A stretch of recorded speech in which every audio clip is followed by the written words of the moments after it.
Hello everyone, I'm Tina from Show Me Retired. Today I'm cutting out a new quilt and I thought I would show you how I go about cutting and saving my blocks in plastic bags just in case I can't get back to it right away. I wanted to show you this is my focus fabric. I really like that. It makes me think of spring on this nice cold February day. And it called for 3 fabrics, a light, a dark, and a focus. So this is my light. It's a very muted print, and I think it'll accent the lighter greens, or pick out the lighter greens a little bit more. And here is my dark. It called for a dark, and I just love this. It looks like strawberry leaves or blackberry leaves. I'm not sure if you know what this is. Leave a comment and let me know. I'm thinking it might be blackberry leaves now.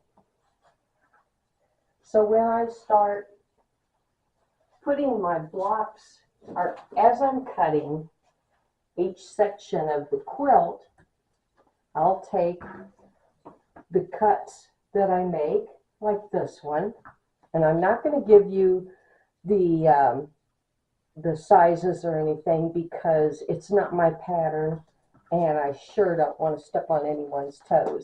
But this is the next project that I'm doing. So I'm taking these and I'm folding them up and putting them in a bag. And that way I'll have them ready for when I start sewing, and I can find them easy. Like on this bag, this was the center of a block, and it had a name like Fabric 1A or something like that. That's what I would put.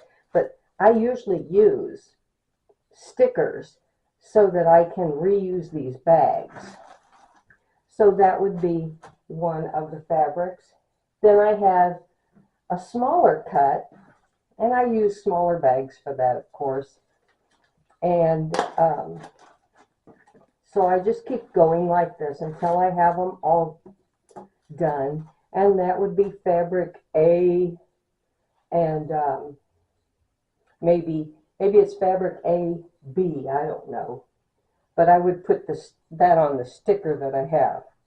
And here's another larger cut. So I use a larger bag. I don't want to cramp them too much. And I will still do the same thing.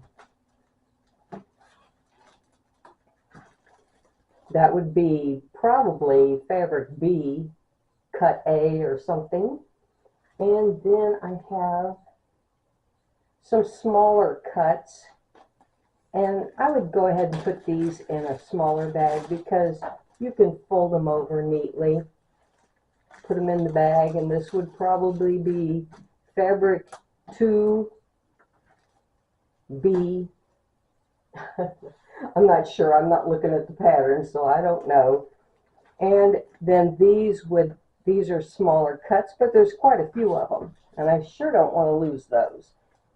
I didn't end up with a whole lot of leftover fabric, and I may even have to go back to the store and get more of this for the binding, because the pattern I have had me cutting the binding really narrow, and I usually do 2.5 inches so that I can double it and then sew it down.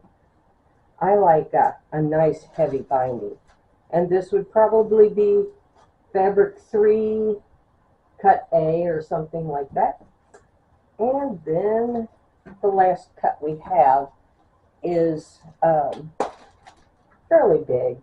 It's thick, so I'm going to put it in a big bag just because that's all I have out here.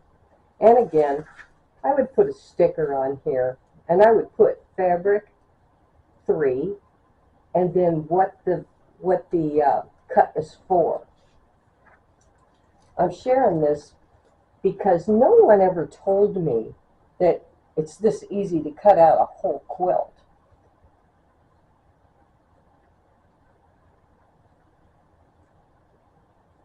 So I think that's about it. Oh, I did want to go over straightening your fabric. I know I have a couple of new girls that are learning to quilt, and I want them to know how to see how jagged this is. I'm going to take my ruler. I've put the folded edge on a straight line, and it's straight all the way across.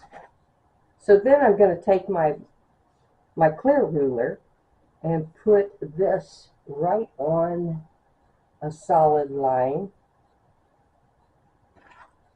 And if you're afraid your ruler is going to slip, you might want to put a weight on it. That helps hold it in place. I learned that online.